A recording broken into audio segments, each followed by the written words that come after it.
Hi, I'm Cecilia Manella, and welcome to Coffee Talk Thursday, where I hop on here and share some tips around how to increase your mental health wellness. Today, I want to talk about avoidance and the numbing things that we do in our efforts to avoid.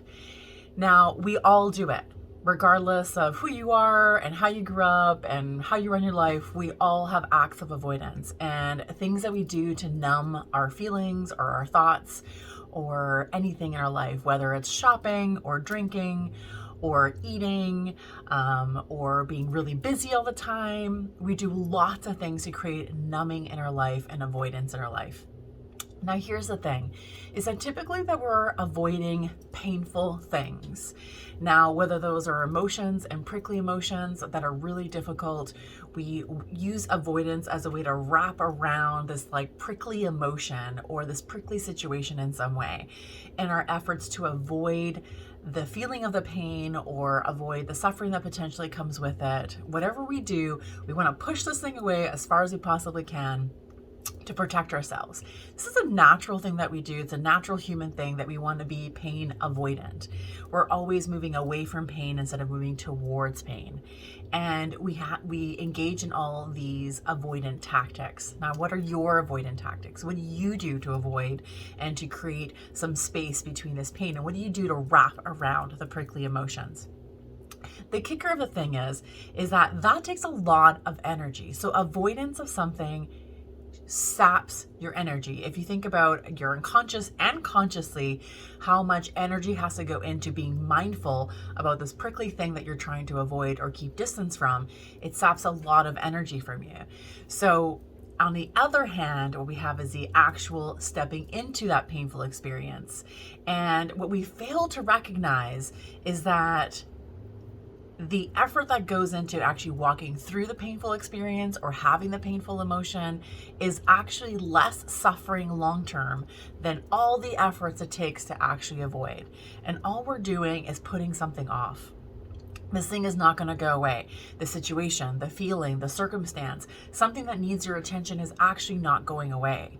And so you can spend years trying to bubble wrap this emotion, this prickly situation, and avoid it and numb it and try to walk away from it as much as you possibly can. But the truth that it's always going to be there. Whereas on the other hand, you could have taken that time to walk into that painful experience, into those emotions, experience it, and move through it. Now, a really good example of that is grief. We're so grief avoidant. We're terrified to feel grief. And I know that it's a hard emotion. I know it's a hard process. Personally, I know that it's really difficult and we want to move away and avoid it. Now, we live in a culture that tells us to move through grief really quickly. There's not a lot of time for it. There's not a lot of honoring of it or understanding of it. It makes people really, really uncomfortable. But here's the thing, that all the time that you spend avoiding grief or trying to minimize it or trying to numb yourself from it is not processing the grief itself. It's actually not going through the situation. It's not walking through the experience that you need to walk through. Where on the other hand, if you walk through the space of grief and you step into that space of grief, it is actually not as scary as you think it is. The more that we avoid, the more that we are telling ourselves, telling our brain that this thing is super dangerous and that it's life-threatening in some ways. And most people avoid because they feel this sense of if they go into that space of pain, that it will be never ending. That if you allow yourself to cry, you'll never stop crying. Trust me when I tell you, you will stop crying. The body literally cannot continue to cry forever and not stop. There will be a stopping point. There is a space in grief where there is a lightness that comes with it. So what we fail to see is that the thing that we're avoiding so much is actually the effort that it takes to avoid it and to numb it is actually greater than the effort it's going to take to deal with it and step into the hardness of it. And that you are built for hard things. We're built to love because we love really easily. And so therefore we're also built to manage hard things. And part of this is trusting yourself that you have the abilities, the capacities to do hard things in your life. And that if it's grief, you have the ability to do it. If it's dealing with a difficult situation, you have the ability to do it.